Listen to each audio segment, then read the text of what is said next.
अस्तित्वात आली त्या दिवसापासून या बाबतीत हे अशी पद्धतीने घाणेरडं राजकारण करायला यांनी चालू केलेलं आहे. ठीक आहे, तुम्हाला छापा जे निमंत्रण पत्रिका असेल, जो प्रोटोकॉल असेल तो प्रोटोकॉल मेंटेन करा. होतं मात्र महापौरांनी प्रसिद्ध केलेल्या पत्रिकेमध्ये एकनाथ शिंदेचं नाव नव्हतं. आणि या ठिकाणी ज्या पद्धतीने आता आम्ही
असेल तर या गोष्टीतून पण मी सांगतो की लाज वाटायला पाहिजे की या हॉस्पिटलमध्ये जाऊन त्या हॉस्पिटलचं ओपनिंग करतायत.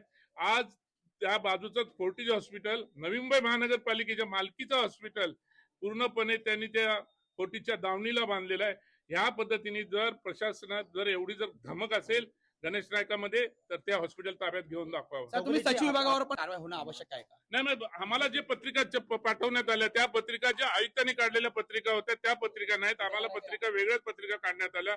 म्हणून आमचं त्याला हे आहे की ज्या कोणी आम्हाला जे पत्रिका पाठवल्या, ज्या सचिव विभागाने पत्रिका पाठवल्या असतील, जे प्रशासनाने काढलेली पत्रिका बाजूला ठेवून वेगळी पत्रिका आम्हाला वाटण्यात आली, त्याच्यावरती कायदेशीर कारवाई व्हायला पाहिजे. आयुक्तांनी स्वतः सांगितलं, आयुक्तांनी स्वतः निवेदन केलं, आम्हाला सर्वांच्या समोर निवेदन केलं.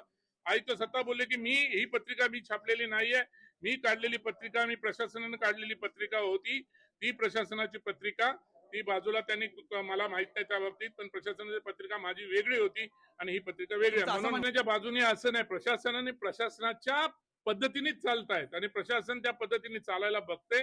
पण हे एक आपला हम करे सो कायद्याच्या माध्यमातून हे ज्या पद्धतीने प्रशासनाला दाबायला बघते, प्रशासनाला पण आम्ही आयुक्तांना सांगितलं, जर पुढच्या वेळेस तुम्ही टाकलेल्या नावाने दुसरी पत्रिका येत असेल तर याच्या अगोदरचे पण जे आयुक्त होते ते आयुक्त कार्यक्रमाला गेले नाही, मग तुम्ही कार्यक्रमाला जायची गरज नाही. पुढच्या वेळेस तुम्ही पण कार्यक्रमाला जाऊ नका जर असं जर डावळत असतील तर.